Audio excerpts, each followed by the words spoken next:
Okay, walang sound. Hindi mo na-check. Yan. So, ngayon pa lang, no? Ngayon pa lang. So, kanina po ay ang sinasabi ko po ay welcome po sa mga kapatid sa Panginoon.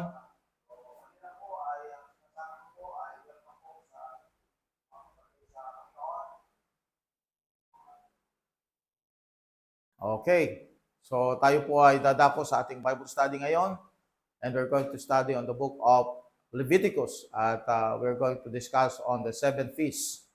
At ito pong 7 feasts na ito ng mga Jewish people, ito po ay connected sa ating Panginoon Kristo. So these 7 feasts are connected to the Lord Jesus Christ. Okay, so mapag-aaralan po natin yan, makita po natin yan mamaya sa pagpapatuloy po ng ating mga discussions. At bago po yon, tayo muna po ay mag-pray, manalangin po tayo. At ipag-pray po natin tayo ni Brother John Aldrin, no? Pray po tayo ni Brother John Aldrin. Sige po, tayo po ay manalangin.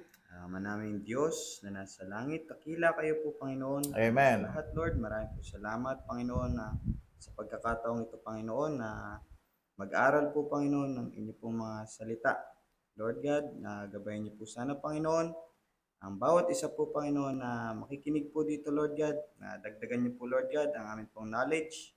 At makita po, Panginoon namin, kayo, Lord Jesus, dito po, Panginoon, sa Leviticus, Panginoon. Yes, Lord. Malaman po namin, Lord God, ang mga typology niyo po, Panginoon, dito. Panginoon, bigyan niyo po sana ng understanding and knowledge, Panginoon, and wisdom, Panginoon, na magtuturo po sa amin pong harapan. Pastor Jonathan, ganun din po sana, Panginoon, sa mga nakikinig po, Yes, Lord, Lord. online, especially online, Lord God, na magkaroon po kami, Panginoon, magkaroon po, Lord God, ng understanding po dito, Lord God. At kayo po, Panginoon, na manguna. At ganoon din po sana, Panginoon, sa amin pong mga maririnig na inyo pong patungkol sa inyo pong mga salita, Lord God. Na ito po, Lord, ay tumatak po sa amin, Lord God. At huwag niyo po sanang hayaan, Lord God, na Amen. ang kaaway po, lalo na po, Lord God, sa internet, Lord God, na maging po itong sagabal sa amin pong matatanggap po, Panginoon, na study, Lord God, ng inyo pong mga banal na salita. Ito lamang po, Panginoon, dalangin po namin sa gabi pong ito. Kayo po, Lord God, ang mapuri. In Jesus' name, we pray. Amen. Amen, amen. So, nakikita ba ito hanggang dito, bro? Okay. So, start na po tayo. Salamat Brother John Aldrin sa ating pong naging prayer, opening prayer. So, tayo po ay simulan na po tayo.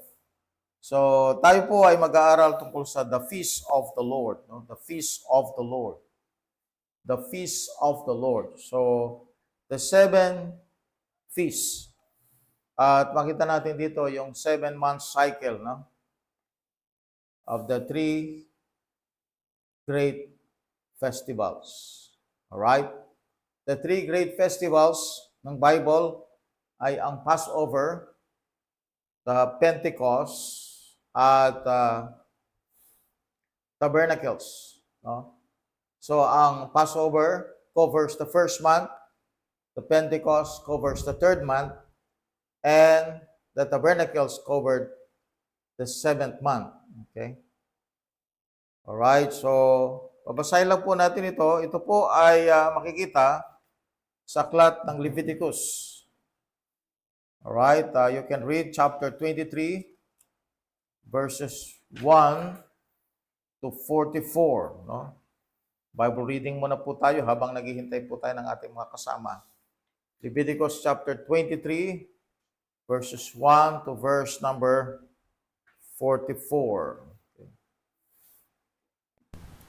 Leviticus chapter 23, verse 1. And the Lord spake unto Moses, saying, Speak unto the children of Israel, and say unto them, concerning the feasts of the Lord, which ye shall proclaim to be holy convocations, even these are my feasts. 6 days shall work be done, but the 7th day, the Sabbath of rest, an holy convocation. Ye shall do no work therein. It is the Sabbath of the Lord in all your dwellings. Verse 4. These are the feasts of the Lord, even holy convocations, which ye shall proclaim in their seasons, In the 14th day of the first month, at even is the Lord's Passover. Yeah. Verse 6, and on the 15th day of the same month is the feast of unleavened bread unto the Lord. 7 days ye must eat unleavened bread. In the first day ye shall have an holy convocation. Ye shall do no servile work therein, but ye shall offer an offering made by fire unto the Lord. Seven Yeah. days. Amen. Amen. In the seventh day is an holy convocation. Ye shall do no servile work therein. Verse 9, and the Lord spake unto Moses, saying, Speak unto the children of Israel, and say unto them, When ye be come into the land which I give unto you, and shall reap the harvest thereof, then ye shall bring a sheaf of the first fruits of your harvest unto the priest, and he shall wave the sheaf before the Lord to be accepted for you. On the morrow after the Sabbath, the priest shall wave it, and ye shall offer that day when ye wave the sheaf an he lamb without blemish of the first year for a burnt offering unto the Lord. Verse 13, and the meat offering thereof shall be 2 deals of fine flour mingled with oil, an offering made by fire unto the Lord for a sweet savor. And the drink offering thereof shall be of wine, the fourth part of an hin. Verse 14, and ye shall eat neither bread nor parched corn, nor green ears, until the self same day that ye have brought an offering unto your God. It shall be a statute forever throughout your generations in all your dwellings. Verse 15, and ye shall count unto you from the morrow after the Sabbath, from the day that you brought the sheep of the wave offering, 7 Sabbaths shall be complete. Even unto the morrow after the seventh Sabbath shall ye number 50 days, Mhm. and ye shall offer a new meat offering unto the Lord. Ye shall bring out of your habitations 2 wave loaves of 2 deals. They shall be of fine flour. They shall be baken with leaven. They are the first fruits unto the Lord. Verse 18, and ye shall offer with the bread 7 lambs without blemish of the first year, and 1 young bullock, and 2 rams. They shall be for a burnt offering unto the Lord with their meat offering and their drink offerings, even an offering made by fire of sweet savor unto the Lord. Verse 19, then ye shall sacrifice 1 kid of the goats for a sin offering, and 2 lambs of the first year for a sacrifice of peace offerings. Yeah. Verse 20, and the priest shall wave them with the bread of the first fruits for a wave offering before the Lord. With the Mhm. 2 lambs they shall be holy to the Lord for the priest. Verse 21, and ye shall proclaim on the selfsame day that it may be an holy convocation unto you. Ye shall do no servile work therein. It shall be a statute forever in all your dwellings throughout your generations. Verse 22, and when ye reap the harvest of your land, thou shalt not make clean riddance of the corners of thy field when thou reapest, neither shalt thou gather any gleaning of thy harvest. Thou shalt leave them unto the poor and to the stranger. I am the Lord your God. Verse 23, and the Lord spake unto Moses, saying, Speak unto the children of Israel, saying, in the seventh month, in the first day of the month, shall ye have a Sabbath, a memorial of blowing of trumpets, an holy convocation. Ye shall do no servile work therein, but ye shall offer an offering made by fire unto the Lord. Verse 26, and the Lord spake unto Moses, saying, also on the 10th day of this seventh month, there shall be a day of atonement. Mhm. It shall be an holy convocation unto you, and ye shall afflict your souls, and offer Wow. an offering made by fire unto the Lord. Verse 28, and ye shall do no work in that same day, for it is a day of atonement, to make an atonement for you before the Lord your God. Verse 29, for whatsoever soul it be that shall not be afflicted in that same day, he shall be cut off from among his people. And whatsoever soul it be that doeth any work in that same day, the same soul will I destroy from among his people. Verse 31, ye shall do no manner of work. It Mm. shall be a statute forever throughout your generations. In all your dwellings it shall be unto you a Sabbath of rest, and ye shall afflict your souls in the 9th day of the month at even, from even unto even ye celebrate your Sabbath. Verse 33, Yeah. and the Lord spake unto Moses, saying, Speak unto the children of Israel, saying, the 15th day of the seventh month shall be the feast of tabernacles for seven Mm. days unto the Lord. On the first day shall be an holy convocation. Ye shall do no servile work therein. 7 days ye shall offer an offering made by fire unto the Lord. On the 8th day shall be an holy convocation unto you, and ye shall offer an offering made by fire unto the Lord. It is a solemn assembly, and ye shall do no several work therein.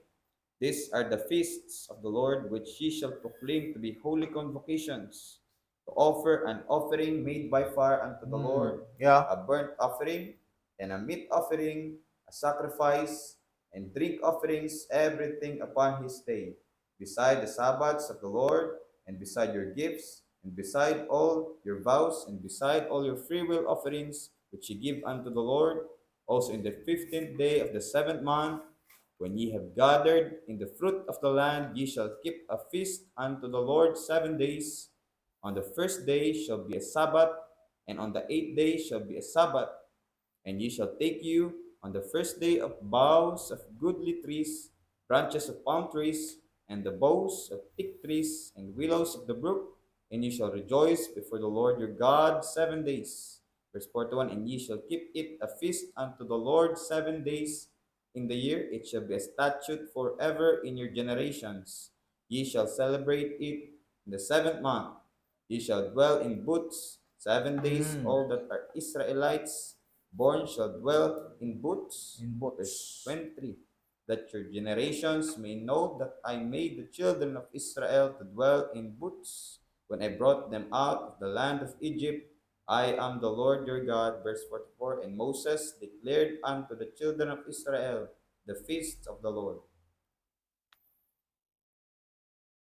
Amen. Amen. Thank you for that long reading, ano? Okay. So, tuma na po tayo doon sa pinaka general view, no? Tignan natin yung general view. And then later on, we're going to discuss the detail of this seven feasts that points to the Lord Jesus Christ, no? Okay.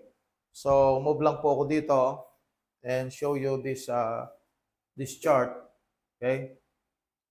So, we have seven feasts. All right?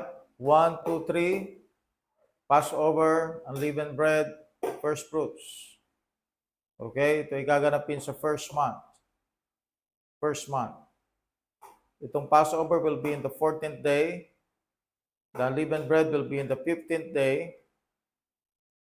All right? Month of Abib.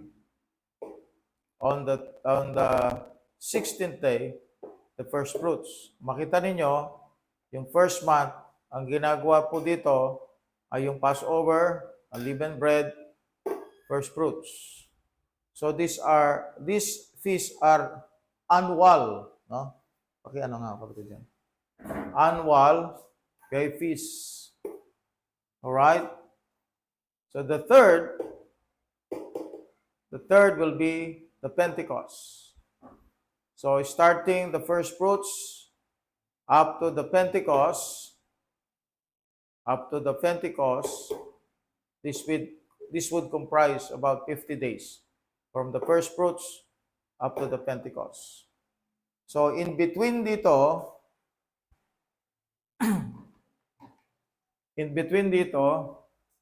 the first fruits at sa Pentecost are the 7 Sabbaths, the 7 times 7, 7 Sabbaths.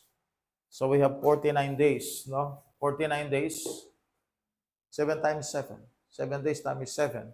49 days. So yung 50th day will be the day of Pentecost.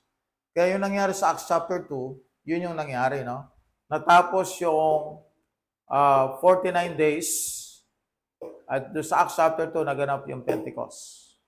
50th day. No? Kaya Pente, 5:50, Pentecost, 50th day. Alright, so ito po ay under ng third month. Okay, now you will see that there's an interval here, no? Merong interval dito. Interval.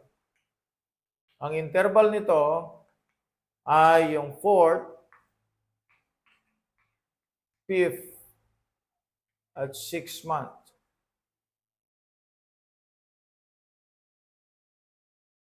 So wala siyang holy convocation. walang feast, walang celebration na ganap from the 4th to 5th and 6th. Ito yung time ng kanilang planting. Ito yung time na kung saan they're going to plant. No? They're going to use the months para magtanim sila for their living. But on the 7th month, okay, 7th month is the feast of the trumpets, the 7th month. And the 6th day of the month, the 6th feast will be the Day of Atonement.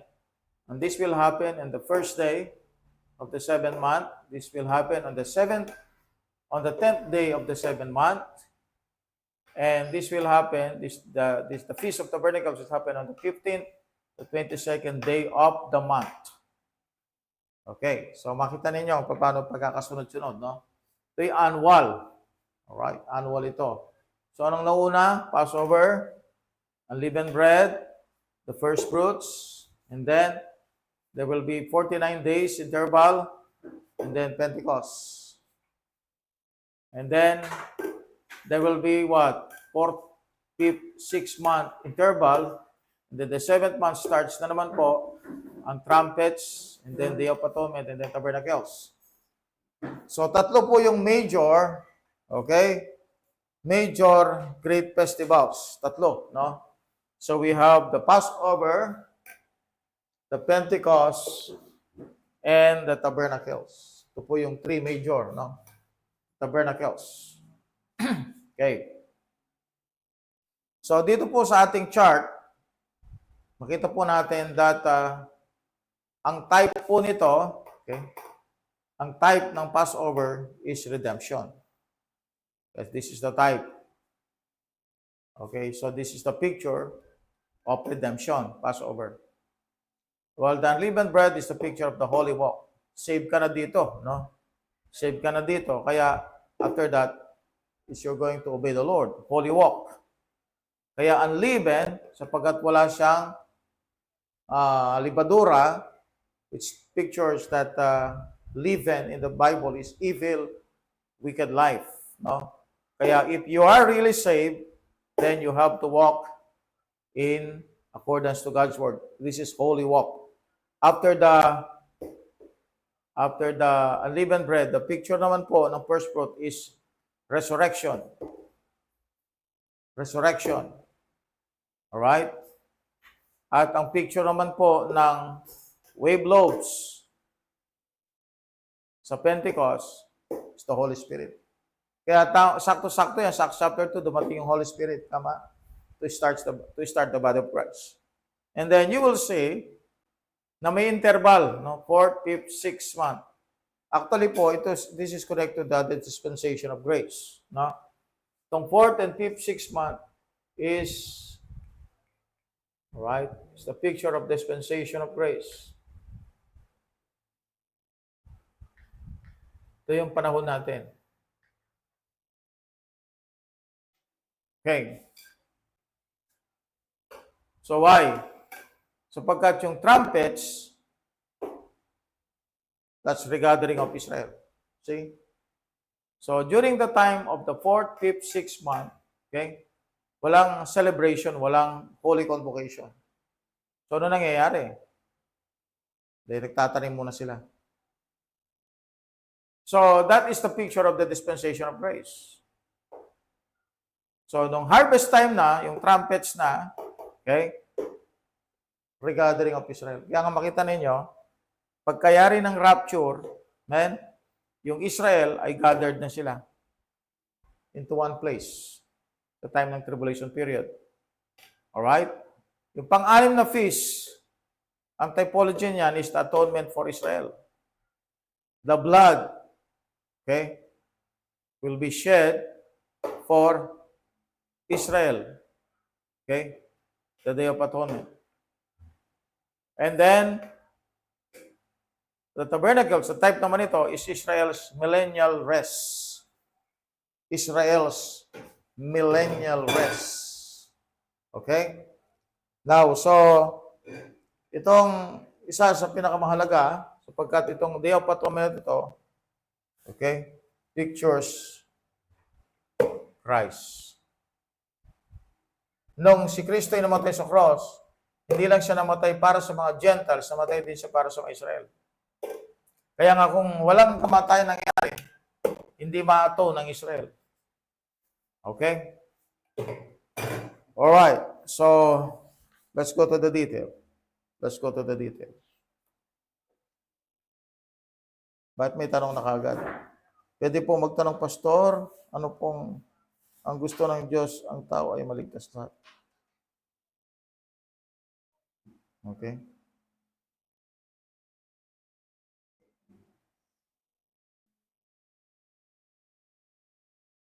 Okay, so mamaya po sagutin natin. Alright, tapusin muna po natin ito. Okay, kay Brother Seth Danieles. Okay, let's go to the detail. Alright, let's go to the detail. The Passover feast had its origin in Egypt. No? At makita natin yan sa Exodus 12:2. So, ang makita natin dyan sa Passover, it is consisted of taking a male first-year lamb without blemish, killing it in the evening of the 14th day of the month, and sprinkling its blood with a bunch of hyssop on the two side posts and upper lintel of the doors of their houses, so that when the Lord passed through Egypt that night and saw the blood on the doorposts, he would spare the firstborn sheltered within. The flesh of the lamb was to be roasted and eaten with unleavened bread and bitter herbs, and none of it left over. Those who ate of it were to do so with their loins girded, shoes on their feet, and a staff in their hand, ready to leave Egypt. No? Kaya nga, ang picture ng Passover, ito po, no? Yung doorpost na may blood. That's the picture of the Passover. Ang Passover is a lamb, no? First fruit. First year lamb without blemish. 1-year-old na lamb. So the Passover feast was to be a memorial feast throughout their generations and kept as an ordinance forever. Exodus 12:14. So the Passover lamb was intended as a type of Jesus, the Lamb of God. So the shedding of his blood on Calvary and our applying it on our hearts by faith has the same effect as to our salvation as the applying of the Passover lamb's blood to the doorposts of the Jews' homes when they dwelt in Egypt. As that night was the beginning of months to them, so the moment a soul accepts Jesus Christ as Savior is a new beginning, and he is what? Born again. Kaya nga po, ang beginning ng lahat ng feast ay yung Passover. Tulad din natin, mga kapatid, ang beginning natin ay walang iba kundi yung lamb. Nag-shed ng blood na in-apply by faith yung blood niya sa ating kaluluwa. By faith, when he accepted Christ. So, maliwanag, mga kapatid, that Christ, our Passover, is sacrificed for us. 1 Corinthians 5:7. Kaya makita ninyo, bagaman ito ay Jewish feast, alright? Sa New Testament, may kahulugan ito mga to. May kahulugan, may typology ito mga to.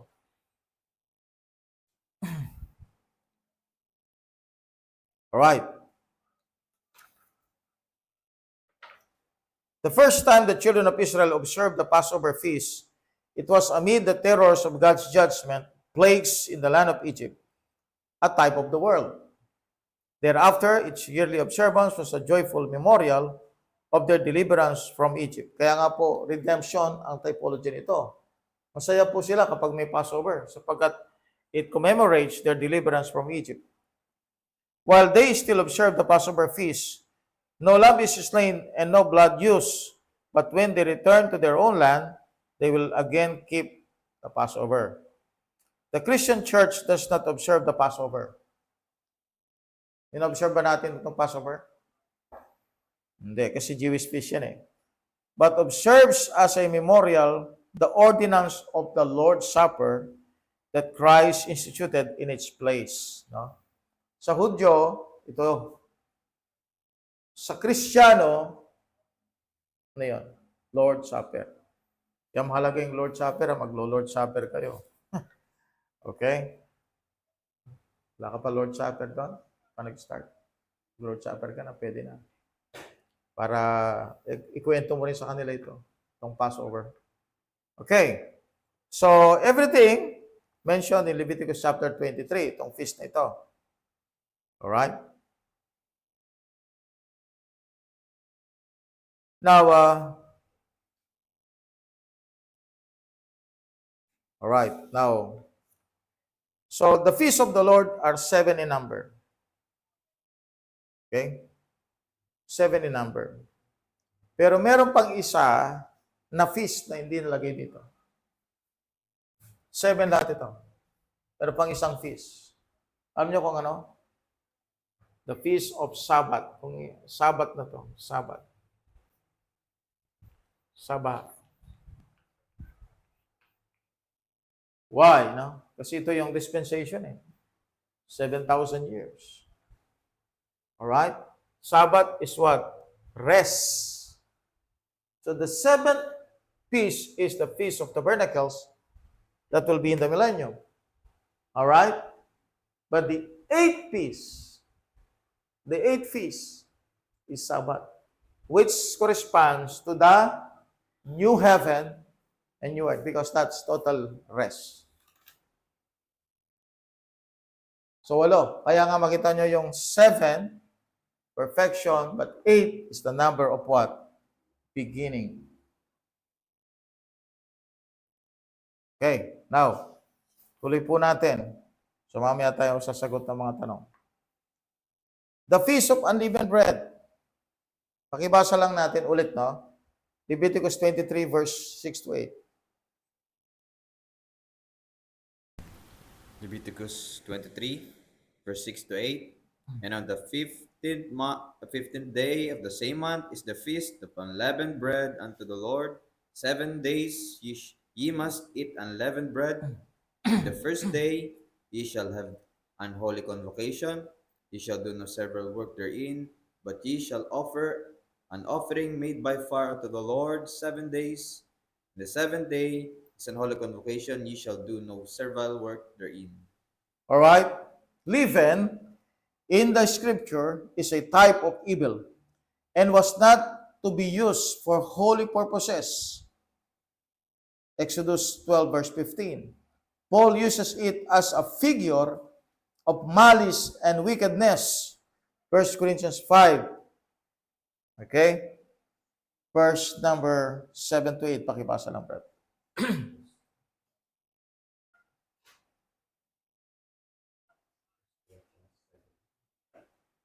Sige, Brad. 5, verse 7 to 8. 1 Corinthians 5, verse 7 to 8. Purge out therefore the old leaven, that ye may be a new lump, as ye are unleavened. For even Christ, our Passover, is sacrificed for us. Verse 8. Therefore, let us keep the feast, not with old leaven, neither with the leaven of malice and wickedness, but with the unleavened bread of sincerity and truth. O, yung ginagamit niya yon, yung mga words na yon, this explains that the unleavened bread, okay, pictures a holy walk. Yung katawan niya ang ano mo, ang galawin mo. Sige pa. Sige pa. Banda mo din. Okay.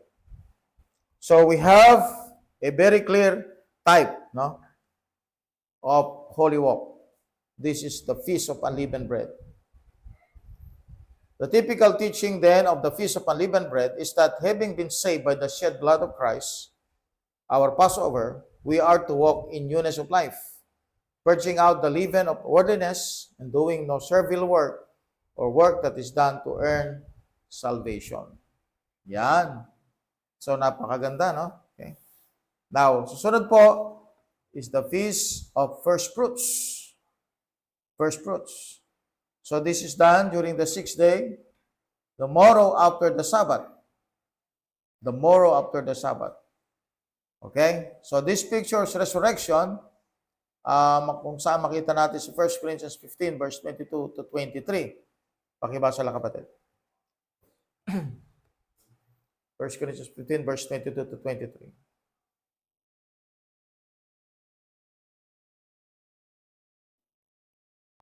1 Corinthians 15, verse 22 to 23. For as in Adam all die, even so in Christ shall all be made alive. Verse 23, but every man in his own order, Christ the first fruits, afterward they that are Christ's at his coming. So may mga ginagamit mga words sa New Testament si Paul, and he is referring to the Old Testament event. At ito yung mga bagay sa Old Testament. No? Kanyang kino-quote ito. No? So yung first fruit, okay, ay isang feast. Actually, kung makikita mo, it concerns the harvest. No? Ito yung mga ani nila, the first fruit. At the Passover took place on the 14th day of the month, the feast of the unleavened bread on the next day, which was the Sabbath, and the following day, which was the morrow after the Sabbath, the feast of first fruits was to be celebrated. After the morrow, after the Sabbath. This could not be done until after the children of Israel had entered Canaan, so the feast of first fruit was not observed during the wilderness wanderings. So hindi pala ito inobserve during the wilderness wandering. So this could not be done until after the children of Israel had entered Canaan. Okay. Now this will tell you that Sunday, no? Sunday, kasi nga itong mga Sabadista, no? Yung mga Sabadista, yung mga Seventh-day Adventists, sabi nila kapag ka nag-celebrate ka, to worship ka sa Sunday, ay you have the mark of the beast. Now, mali po yun, no? Sapagkat, bakit? Pagkat ito ay, ang Feast of First Fruits ay Sunday. Di ba ang Sabbath is after the morrow? Ay, morrow after the Sabbath. Morrow after the Sabbath. So, ibig sabihin, yung Sabbath, Saturday yon, morrow after the Sabbath, Sunday na yun. First fruit. Okay? Kaya nga, resurrection di ba? Di ba si Christ nag-resurrect siya? After the Sabbath. Kaya nga kapag tayo ay umaten sa church, we picture resurrection. We picture the first fruit. Okay. Now, the offering was a sheep reaped from the waving fields of the ripened harvest and carried to the priest to be waved before the Lord for acceptance, followed by a burnt meat and drink offering, but no sin offering. The burnt offering was to be a first-year male lamb without blemish. So, pinag-aralan natin yung burnt offering noong nakaraan. Okay? So the offering was a sheep reaped with the waving fields of the ripened harvest. Kaya ito ay ani. Kaya nga unang ani nila yan, first fruit. And then they're going to celebrate the feast of the first fruit. The feast of the first fruit was a type and foreshadowing of the resurrection of Christ. He arose on the morning after the Sabbath, and Paul speaks of his resurrection as the first fruits of the resurrection of the dead. Binasa mo ba yung verse 20, Brad? Pakibasa. 1 Corinthians 15:20. 1 Corinthians 15, verse 20. But now is Christ risen from the dead and become the first fruits of them that slept. Yun. Kaya nga resurrection po yung first fruit. Ngayon pag ginagamit natin yung first fruit ngayon, ay sa New Testament, we're talking about resurrection. Ngayon, ang first fruit, ginawang giving. Kasi, kinuha nila yan sa Old Testament. Pero makita mo, ang Old Testament, the feast of first fruit, ay Jewish feast. At kung i-apply nyo sa New Testament yan, hindi yan Jewish feast. Yan ay resurrection. Okay? So, hindi po yan giving. No? Bagaman maraming mga Baptist ngayon, nagpe-first fruit. Tama? Pero kung titigan mo sa Bible, yung word na first fruit, ito po ay harvest. First harvest nila. Okay? At sinaselebrate nila yan, Jewish feast po ito, starting from here, you count from the first fruits, the day of celebration. Okay? So, after 50 days, you will see Pentecost. So this is 7 times 7. 7 Sabbaths yan. And then that's the day of Pentecost. Kaya makita ninyo, ang first fruits ginagawa after the days of what? After the days of unleavened bread. Okay, so hindi po siya talaga pang-baptist. No? Pag i-apply natin sa baptist yan, bilang Kristiyano, we're talking about resurrection. Amen? Talking about resurrection. Magkakaroon ng maling application no? Kapag nilagyan natin niya sa giving. As the corn of wheat, John 12:24, bagaman maraming baptist ang gumagawa niya kasi nga kailangan nila mag-raise ng fund. No? Minsan, gusto na rin natin magpa-first fruit Okay? Kasi nga, tayo walang fruit Okay? He was buried in a tomb. Huwag na tayong mainggit, no? He was buried in a tomb, and his resurrection was the first fruits of the harvest of those who will be Christ at His coming. Kaya nga, si Christ yung first fruit. Kaya nga po, ang first fruit, ibig sabihin, siya yung unang ani. So, ibig sabihin, may maaanihin pa. Kaya nga tayo yung susunod na anihin. 1 Corinthians 15, verse 23. On the day of Christ's resurrection, when the priests waved the sheaf of first fruits in the temple, it was before a rent veil. It was but an empty form, for the substance had come, and the shadow had passed away. The empty tomb proclaimed that the great first fruits sheaf had been reaped and waved in the heavenly temple. There will be no feast of first fruits in the millennium. It has been fulfilled in Christ. Now, ulitin ko po. There will be no feast of first fruits in the millennium. It has been fulfilled in Christ. Kaya, sa millennium, alright, sa millennium, wala nang first fruits. Ito yan sa millennium, tabernacle. Okay. Now, the Feast of Pentecost. 50 days after the Feast of First Fruits, the Feast of Pentecost was observed. The space between the two feasts, which included 7 Sabbaths, was called the Feast of Weeks. Kaya nga, in between the First Fruits and the Pentecost, ang tawag dyan, the Feast of Weeks. Alright, susulat ko po dito.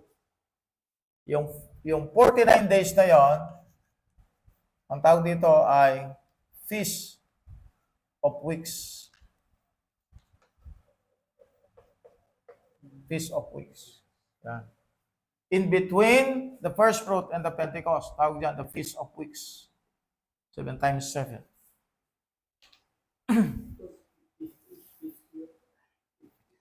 It began with the offering of the first fruit of the barley harvest and ended with the ingathering of the wheat harvest. The first day was the feast of the first fruits.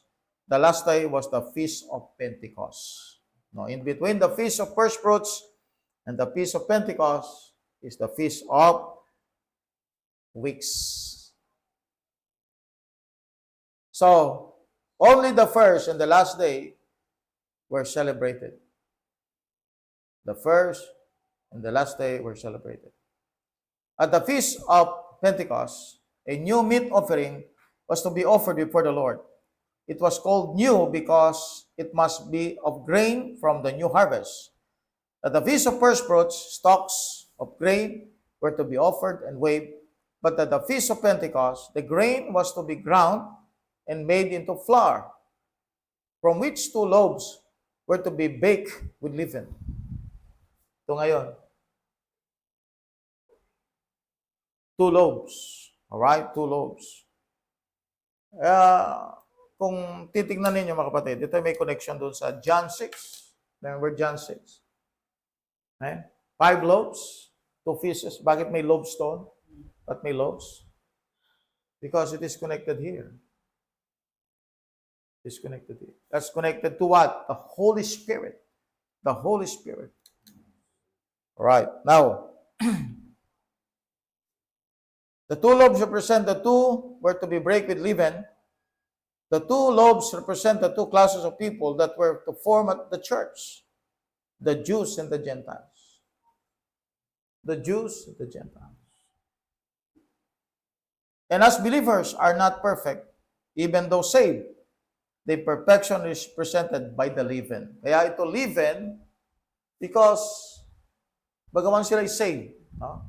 Picture kasi yan ng Gentile at saka ng Jew, bagaman both are saved, they are still imperfect. Kaya meron pa ring leaven. Okay? Kaya magkaiba yung unleavened bread dito. It pictures the holy walk. Here naman, itong leavened bread na ito, na tinawag na wave loaves, picture ng Gentile at saka ng Jew. Bagaman they are saved, but they are still imperfect. Eksakto, no? Sa atin na kailangan mas-sanctify pa tayo, magkaroon ng daily sanctification sapagkat tayo imperfect. A burnt offering of 7 first-year lambs, 7 first-year lambs, 7, no? Without blemish, 1 young bullock and 2 rams was to be offered with the wave loaves. Kasabay ng wave loaves ay ang young bullock, 2 rams, at saka 7 first-year lambs.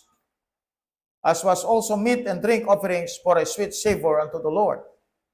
These were to be followed by a sin offering of a kid goat and 2 first-year lambs for a peace offering.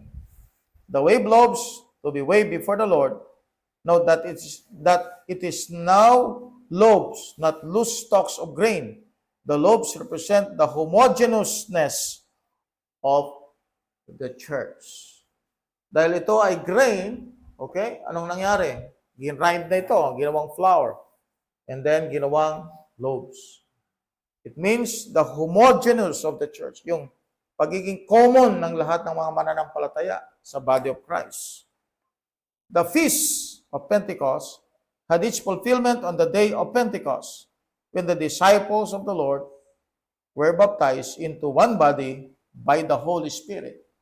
1 Corinthians 12:13. Kaya makita ninyo mga kapatid, itong bagay na ito, the feast of the Lord, okay, became now a type of the New Testament happenings. No? Tulad yan, no? Tayo ay nasa katawan ng Panginoong Jesucristo by the Holy Spirit. Pakibasa lang kapatid. 1 Corinthians 12, verse 13. For by one Spirit are we all baptized into one body, whether we be Jews or Gentiles, whether we be bond or free, and have been all made to drink into one Spirit. Thank you. All right. Thank you so much. Okay, now let's go to the interval. Here, the interval. All right, the interval, this is the 3rd month, this is 7th. Mangyayari ito sa 7th month. The interval, all right, walang itong Holy Convocation, no? Between the Feast of Pentecost and the Feast of Trumpets, there was an interval of 4 months during which the harvest and vintage were gathered in. There was no convocation of the people during those busy months. This long interval typifies the present dispensation in which the Holy Spirit is gathering out the elect of the church, during which Israel is scattered among the nations. So, tanda natin itong 4 months na ito, dito na magaganap yung harvest at saka yung gleanings. Diba dito yung first harvest? Ba yung 3rd month? Ano yung mga susunod na month? Ani na ito, ani. So mag-aani pa sila, tama? Sa 4th, 5th, 6th month. Hanggang sa matira yung gleanings na lang. Hanggang sa maubos na lahat, no? Yung gleanings. So kung makita ninyo sa dispensation, from the death of Christ up to the rapture, okay? So yun yung interval bago dumating yung tinatawag na trumpets o yung tinatawag na gathering ng Israel. Kaya nga, this is also a dispensation actually. No? It's also a dispensation. Okay.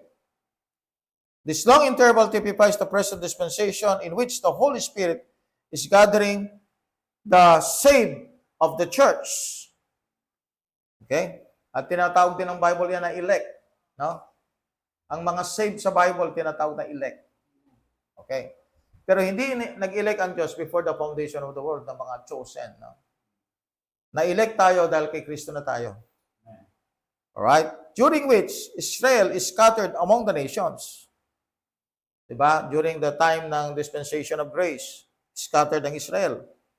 When the present dispensation has run its course and the fullness of the Gentiles have gathered in, yung sinasabi ng Romans 11:25, along with the remnant according to the election of grace, Romans 11:5, of Israel, then this dispensation of grace will end, and the elect of Israel will be gathered back from the four corners of the earth to keep the Feast of Trumpets at Jerusalem. Matthew 24:31. Kaya nga, tunog di ba? Makita mo yung trumpets, di ba ginagamit yan? Para mag-alarm sa parating na enemy. Tapos, yun din ang marching order, no? Yung pagtunog ng trumpeta. Kaya nga tayo, may trumpet din tayo no? Ang Israel may trumpet din sila. Para i-gather sila. Tayo may trumpet din tayo. The last trump. Ano yung first trump? Last trump di ba?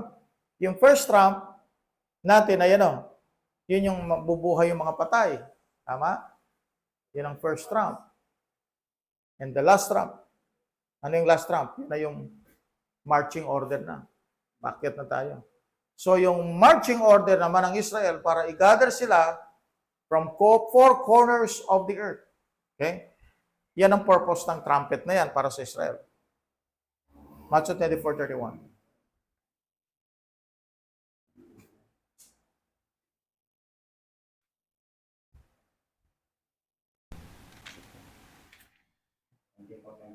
Opo, 24:31.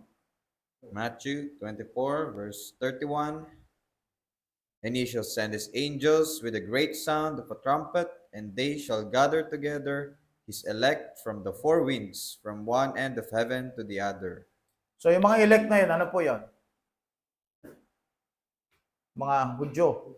Alright? So tayo, elect tayo because of the grace of God. No? Ito, elect sila because they are Jewish people. Okay, now, the Feast of Trumpets. The Feast of Trumpets, which was observed on the first day of the 7th month, ushered in the second series of the set feasts. It fell on a Sabbath day at the time of the new moon. Tandaan natin yan, New moon. Kaya nga sa mga nag-aaral po ng time, mahalaga po yung moon sa kanila. At dito naman po, this is new moon. So it fell on a Sabbath day at the time of the new moon and ushered in the Jewish New Year. So ito pala yung Feast of Trumpets, ito na pala yung new moon na tinatawag ng Bible. At ito yung kanilang New Year. You check the Bible in Colossians 2. Colossians 2 verse number 16, 17.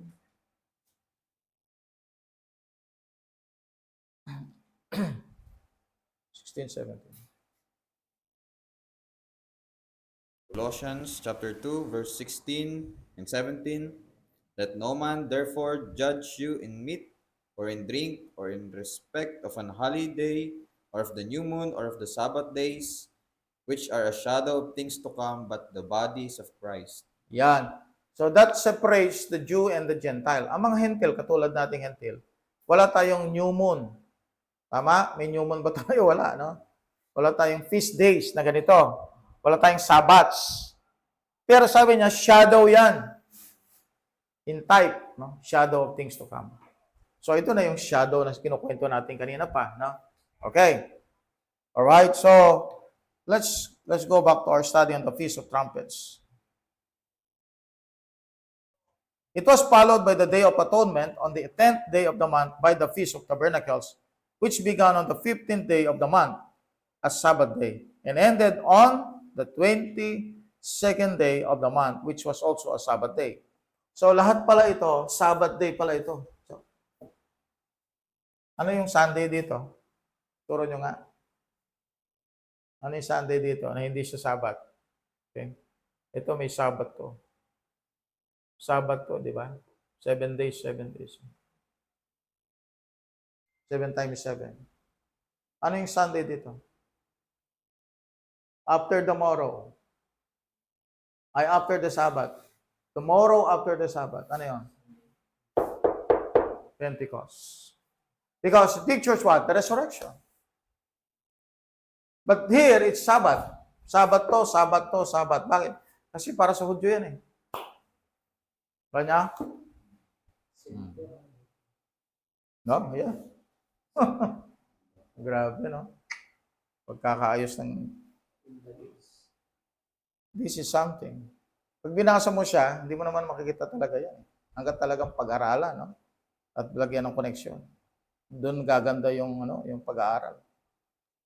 It was ushered in with the blowing of trumpets during the wilderness wandering. Ito yung nasa wilderness sila. Two silver trumpets made of the atonement, money of the people, were blown for the calling of the assembly and the journeying of the camps. Doon sa wilderness wandering nila, meron palang trumpets na binoblow. Silver yon, no? Galing sa atonement money of the people. And they blow that as a marching order. And you can see that in Numbers chapter 10, 1 to 10. No? Numbers 10, verse 1 to 10. The fact that the Feast of Trumpets comes immediately at the close of the interval between the two series of set feasts is significant. As we have seen, the interval represents the dispensation of grace, and we know that two things are to happen at the close of the dispensation. Pag natapos na yung church age, ano yung mangyayari? First, the church is to be caught out. Yun yung rapture. Okay? Second, Israel is to be gathered back to their own land. So, dalawang mangyayari. Amen? Ano mangyayari? Rapture ng church and then gathering of Israel in their own land. When the church is caught out, the Lord himself shall descend from heaven with a shout, with the voice of the archangel, and with the trump of God. 1 Thessalonians 4:16. We shall not all sleep, but we shall all be changed in a moment, in the twinkling of an eye, at the last trump. For the trumpet shall sound, and the dead shall be raised incorruptible, and we shall be changed. So we have a different trumpet. So Israel has a different trumpet. Kaya gaano karaming trumpet yan? Trumpets. No? Trumpets. Not just one trumpet. A trumpet. This last trump is not the last of the 7 trumpets that sound in the book of Revelation. Kaya nga may 7 trumpets sa book of Revelation. This last trump is not the last of the 7 trumpets that sound in the book of Revelation. For it does not sound until the middle of the week. So yung pagsasound ng 7 trumpets sa Revelation ay magsasound yan, yung 7 trumpets, magsasound yan sa middle ng week o sa middle ng Great Tribulation period. Okay? While the church is caught out before the beginning of the week. Bago magsimula yung tribulation period, wala na yung church. Wala na yung body of Christ. By the last trump, we probably are to understand that the last of the 2 trumpets used for Israel. The first, for the calling of the assembly, will call out the dead in Christ from their graves. The second or last, for the journeying of the camps, will be for the signal of the upward journey of the risen and transformed saints to meet the Lord in the air. So, ilang beses tayong makakarinig ng tunog ng trumpeta. Una, dead in Christ, di ba? The last trump. Okay? The Son of Man coming in the clouds of heaven with power and great glory shall send his angels with a great sound of a trumpet, and they shall gather together his elect. This is Israel, no? From the 4 winds, from one end of heaven to the other. Matthew 24, verse 30 to 31. Kaya nga, ang book of Matthew, chapter 24, yan po ay tribulation passage. Tribulation po yan. Okay? Hindi po signs ng ano yan, ng before the rapture. For this we see that the Feast of Trumpets has a typical relation to the catching out of the church and the regathering of Israel at the second coming of Christ. This has led some to believe that as Jesus was crucified at the time of the Passover and the Holy Spirit given at Pentecost, that when He comes back, the rapture will take place at the Feast of Tabernacles, and the revelation 7 years later at the time of the same feast. Time alone will reveal the correctness of this view. No? Tayo, naniniwala tayo that the sound of the trumpet will what? Will be the calling of the body of Christ. Hindi po siya after ng tribulation period, ang sound ng trumpet. Ang sound ng trumpet before the tribulation period. Okay. Tayong maguguluhan to na, kasi yung iba po tinuturo nila ng pag-sound ng trumpet is after the tribulation period. Now, the Day of Atonement. The Day of Atonement was Israel's annual cleansing from sin. For a full account of the day and its services, okay, we read Leviticus 16 verse 1 to 34, which we cannot do that, no? Para ma-save yung time natin, Brother Nick, gusto mo ba basahin ito? Leviticus 16 verse 1 to 34. Assignment na lang po ng mga tagapakinig. Its typical meaning was fulfilled in Christ. He is our great high priest. Actually po, study po din po natin yung tabernacle, study po natin din yung priesthood, no? Garalan natin later on yan.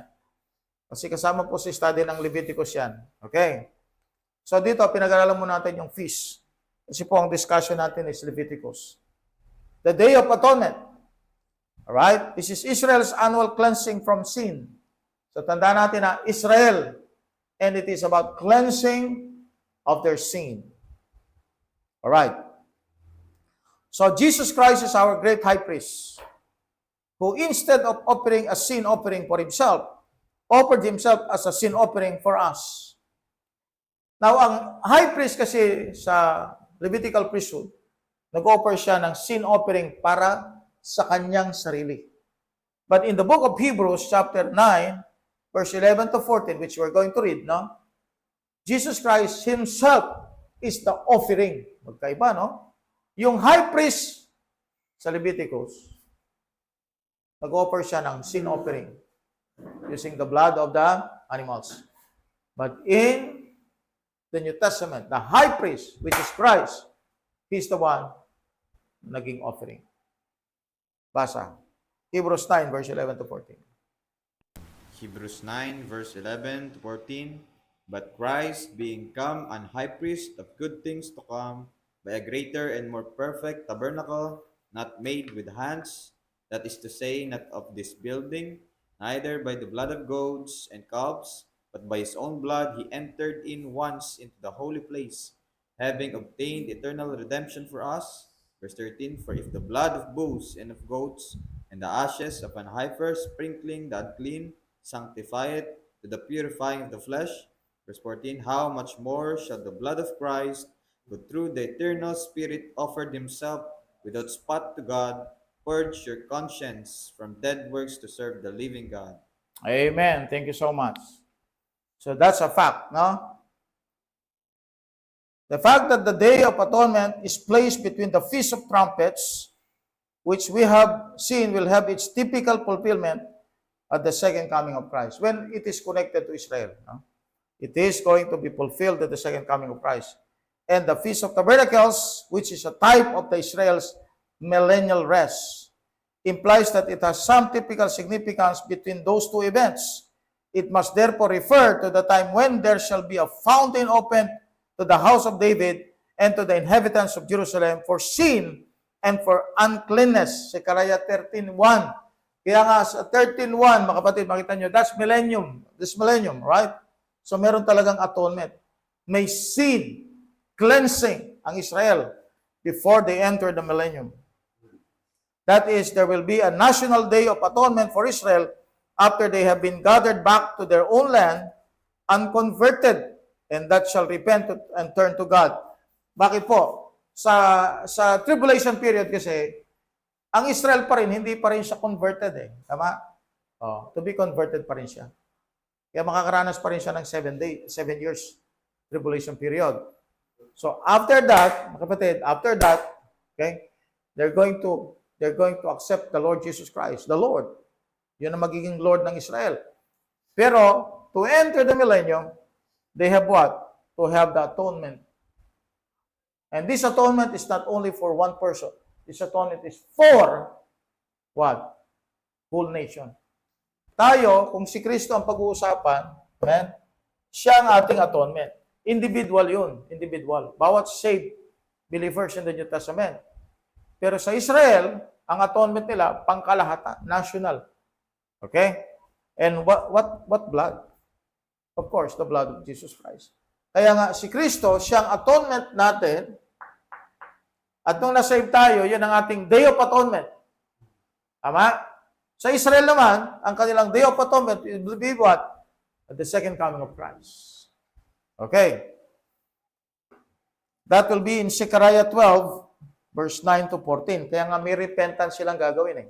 Zechariah 12, verse 9 to 14. Now, the last is the Feast of Tabernacles. This was the last of the 7 set feasts. It was a harvest home celebration to be observed at the end of the harvest and was to continue 7 days. Deuteronomy 16, verse 13. During the feast, the people were to dwell in booths. Booths made of the branches of palm trees and willows from the brook, which would remind them of the palm trees of Elim and the willows of Babylon. Psalms 137, verse 1 to 9. The antitype of this feast has not yet appeared, though Peter anticipated it when he said on the Mount of Transfiguration. Kita mo Sa Mount of Transfiguration, Matthew 17:4, pakibasa lang, Brad. Ang sinasabi ni Peter dito ay Feast of Tabernacles. He anticipates the millennial tabernacle. Alright? He anticipates that. Kasi yung transfiguration, yan ang transfiguration ng second coming ni Christ. Okay? Kaya nga gawa siya ng tabernacle para kay Jesus, tabernacle para kay Elijah. Alright, sige Brad. Kay Moses. Matthew 17, verse 4. Then answered Peter and said unto Jesus, Lord, it is good for us to be here. If thou wilt, let us make here 3 tabernacles, One one for for thee. thee, and one for Moses, and one for Elias. Wow. Anong sinasabi ni Peter dito? Ito yun. Ito yan. Ano sinasabi niya dyan? Yung future, yung millennial tabernacle. Okay. What Peter desired, the dwelling of the heavenly with earthly people on the earth, was not possible then, but will come to pass in the millennial days. Sipin mo, sa millennial days, yung mga taga-langit, magiging taga-lupa. At maninirahan silang kasama natin. Kaya they're going to be tabernacle. They're going to live with us. Kaya ngayong Emmanuel, which means God with us, Jesus Christ tabernacled in the flesh. Kaya dahil si Christ ay nagtabernacle sa flesh, then He can dwell with us in the time of the 1,000 years reign of the Lord. Okay? What Peter desired, the dwelling of heavenly and earthly people on earth, was not possible then, but will come to pass in the millennial days, when heaven and earth shall be in closer union. The Feast of Tabernacles points forward to Israel's millennial rest. But the 7th day or Sabbath is to the week, a day of rest. So the 7th month to the other 6 months of the 7-month cycle typifies a period of rest, the sabbatical rest of the millennial age of 1,000 years, in relation to the other 6,000 years of the world or world's workday history. Like the Lord's Supper is to us a memorial pointing back to the cross and forwarding to the coming of the Feast of Tabernacles will be memorial to Israel pointing back to Egypt and forward to millennial rest. So sa kanila, mga kapatid, yung tabernacle nila, yung Day of Tabernacle nila, actually it is what? A memorial of the past na sila ay nakatira sa booths. Alright? Sila ay nasa ano pa? Wilderness, right? And then it is also a picture of their what? Millennial rest. This one is tabernacle. Tayo naman, ang Lord's Supper natin is a picture of Christ on the cross. Okay? Yung Lord's Supper, and the picture also of His coming, the second coming. Ang tabernacle naman is a picture of the past in their lives in the wilderness and their future with the Lord Jesus Christ in the 1,000 years. That is the beauty of that. Amen? Okay. So, what the 7th day or Sabbath is to the week? A day of rest. Kaya nga, ito ay pahinga. Pag sinabi natin Sabbath, it is rest. Rest, pahinga. Okay? Kaya nga, ang millennium, tinatawag siyang millennial rest o millennial Sabbath. Okay. While the Feast of Tabernacles began on the Sabbath and continued 7 days, pag-start siya ng Sabbath, continued for 7 days, it was to be followed by a Sabbath in Leviticus 23 verse 39. So this Sabbath on the 8th day points to the new heaven and new earth that follows the millennium and to the 8th dispensation, the fullness of times. Okay? Kaya nga ito, mag-start po ito ng Sabbath, 15th. Magtatapos siya ng Sabbath, 7 plus 15 plus 7. From Sabbath to Sabbath. Amen? Then after that, the 8th day. The 8th day is actually an eternity. The 8th day is actually the eternity. Amen? So, yan po yung picture ng Feast of Pentecost. Okay. So, ulitin natin ha. Balik tayo sa, i-review natin ito. Review. Okay. Review. So, sa Jewish people, Jewish feast, ang Passover ay under siya ng first month. At ang leavened bread as well as the first fruits. Okay?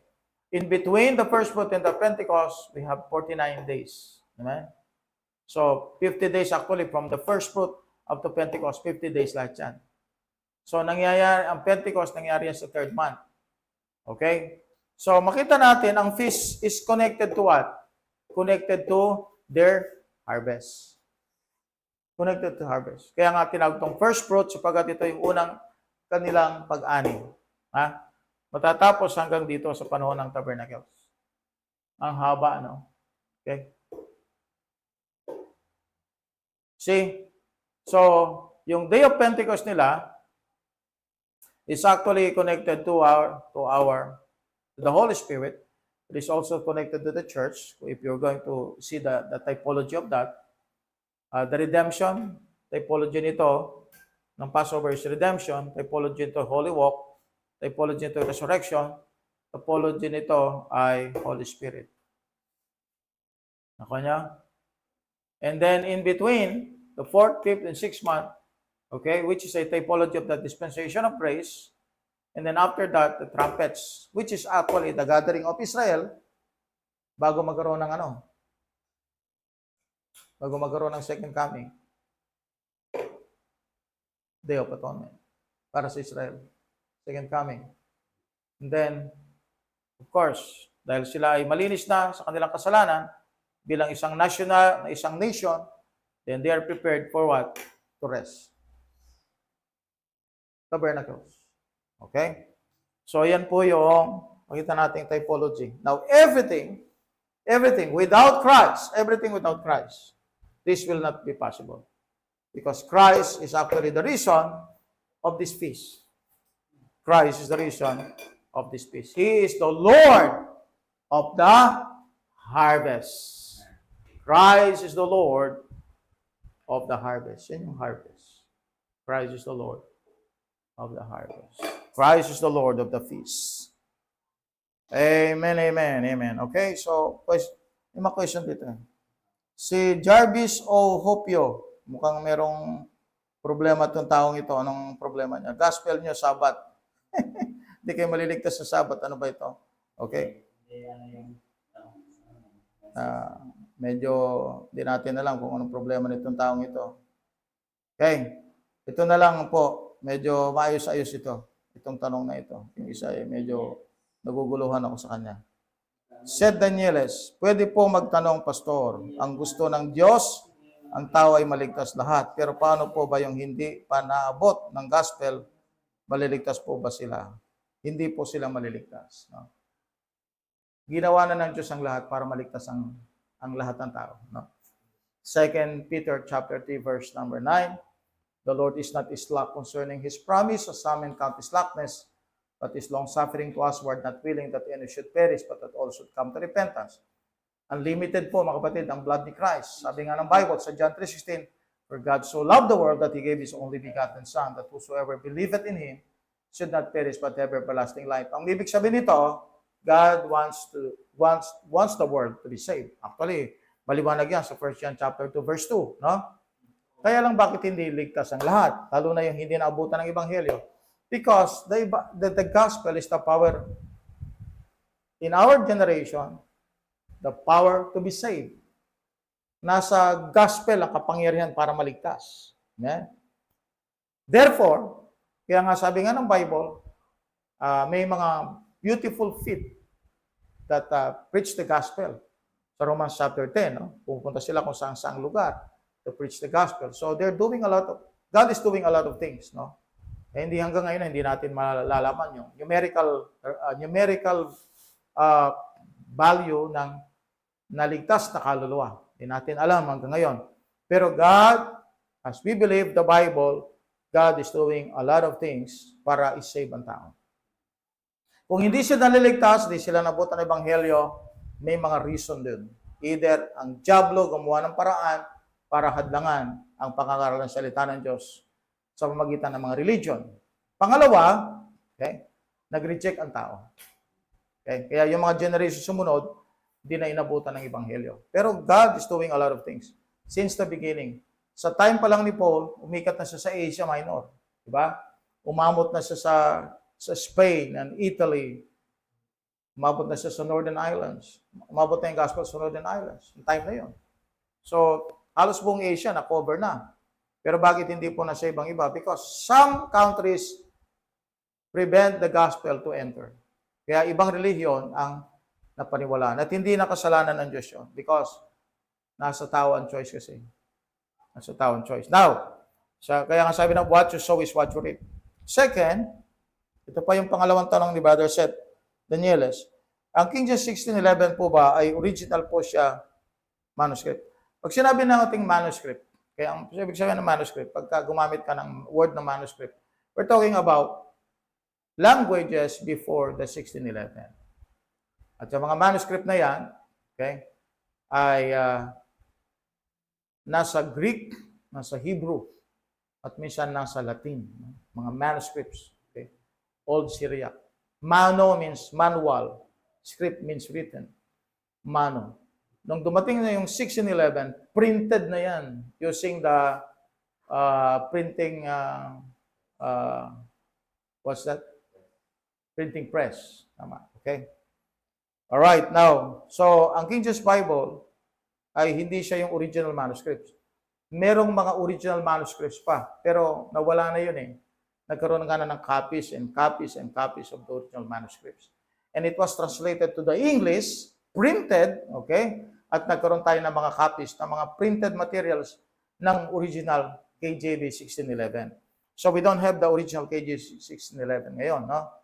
Tayo ay meron na lang tayong printed edition ng King James 1611. Alright. Before ang King James 1611, may mga nagligtas po ba? Meron po. Amen. Ang Word of God po kasi ay nasa mga iba't ibang lingwahe. No? We have the Hebrew, we have the German, we have the Antiochian manuscripts, di ba? The Old Syriac. Marami mga language, di ba? May mga language sa Hebrew na Aramaic. So, naisalin ang language, ang scripture sa iba't ibang language. So, we have the Valera, no? We have Luther Bible, yung German Bible. So, we have Gothic. Si Olpilas, meron siyang Gothic Bible. So, iba-iba na yan, no? Kaya, ang Word of God na-spread all over the world. Bago pa 1611, na-spread ng Word of God sa iba't ibang panig ng mundo. Okay? Kaya, meron ng Bible before, meron ng Word of God, I could say, before 1611. Okay? Actually po, ang Diyos kasi, kahit na hindi pure Word of God, okay, ang nakakarating, no, sa mga lugar, nagagamit pa rin ng Diyos yun. Kasi nga, yung mga ibang mga versions, bagaman sila po ay may mga corruptions, pero within the versions, there are some words that could explain about salvation, about Christ. Kaya kahit yung mga corrupt versions, may mga nasasave dyan. Parang ganito yan eh, na example dyan. Makakakita ka ng pera sa basurahan. Pero hindi naman bangko yun. No? Pero may pera sa basurahan. Kakapera, kakapulot ka nga ng pera eh. Pero hindi bangko yun. Okay? So, ibig sabihin, you can find some words that could be that could be used to save others, pero hindi natin masasabing yun, entire Bible na yun ay Word of God. Okay? Now, so, may nagtatanong din po sa akin, ang mga bata daw po, hindi po sila pupunta ng hell, ganun din po daw ang mga tao na hindi daw din sila pupunta ng hell. Dahil hindi daw po nila kasalanan ng hindi sila naabutan ng gospel. Hindi po yun. No? Ang mga bata kasi, meron silang tinatawag na innocence. Innocence. No?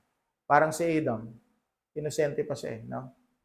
Bago siya nagkasala, inosente siya.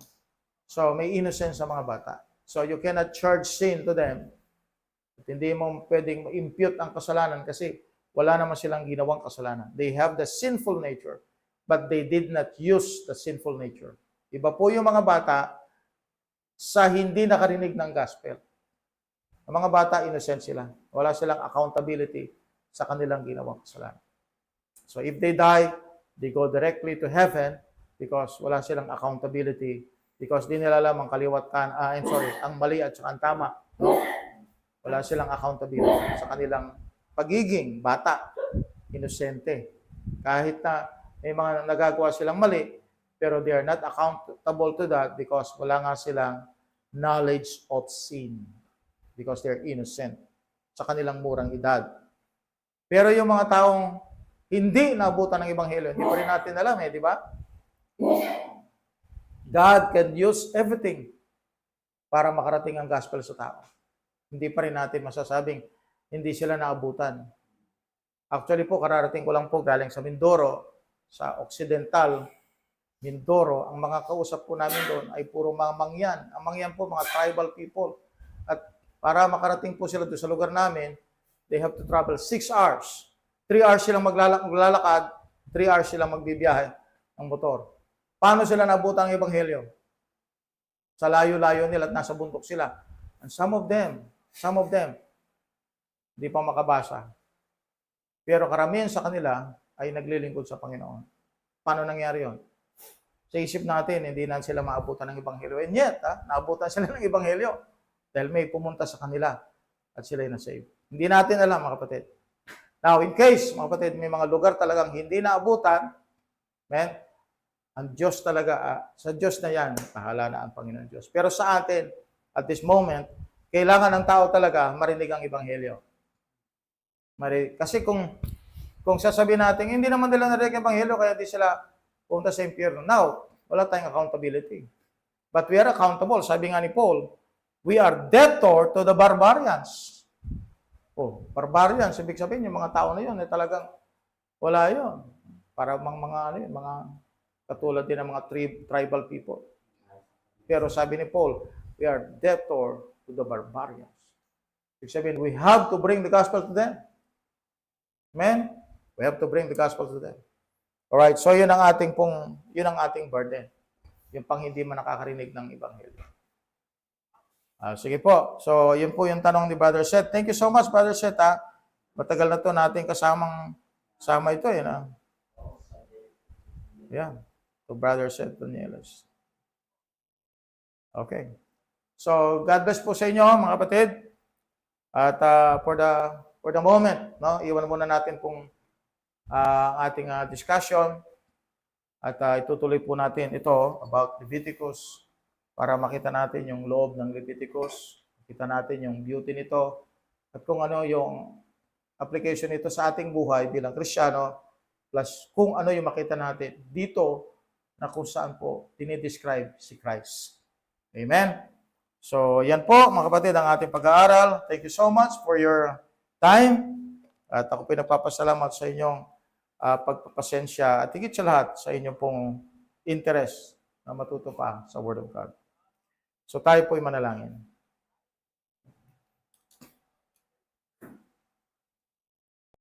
Tayo po'y manalangin namang Diyos na banal, makapangyarihan sa lahat. Salamat po Diyos sa karunungang pinagkaloob niyo po sa amin. Salamat Panginoon sa lakas na patuloy na ginagawad niyo po sa bawat isa, Panginoong Diyos. Amen. Salamat po Panginoon sa pag-aaral na tulad po nito. Ito po ay nagbigay sa amin, Panginoong Diyos, ng lalo pong kaliwanagan, Panginoong Diyos, Yeah. about sa inyo, Panginoong Diyos, sa amin pong Panginoong Jesucristo, Panginoon. Lord, hiniling po namin patuloy, O Diyos, na patuloy na pagpalain mo ang gawain ito, O Diyos. Amen. KGB, amin pong tagapagturo, Pastor Jonathan, at sa lahat, Panginoong Diyos, ng bumubuo, Panginoon, ng programa pong ito, O Diyos. At ganoon din po, Panginoon, ang lahat ng sumusubaybay sa oras pong ito, Panginoong Diyos. Dalangin po namin, Panginoon, ito po ay nagbigay sa kanila, O Diyos, ng karunungan, Panginoong Diyos. At hinihiling po namin na sila, O Diyos, ay patuloy na bigyan mo ng interes, O Diyos, upang kami ay samahan na aralin pa, Panginoong Diyos, ng marami, Panginoong Diyos, Yes, Lord. sa inyo pong salita. Kaya naman, Panginoong Diyos, binabalik po namin sa iyo ang kapurihan sa pangalan ng aming Panginoong Jesucristo ang tagapagligtas. Amen. Amen. Thank you so much po. God bless po sa inyong lahat. At sa ating mga naging viewers, of course, we have Brother Luis Antonio Sia at si John Aldrin kasama natin ngayon. At dito po sa akin ay ito yung mga message na na-receive ko. We have Sister Angeline Guloy. Thank you so much. Pastor Jo Marie Rasio. Sister Marina Valdez. Good evening. At of course, Brother Seth Danieles yung nagtanong sa atin kanina. At Sister Celiano Rose. We have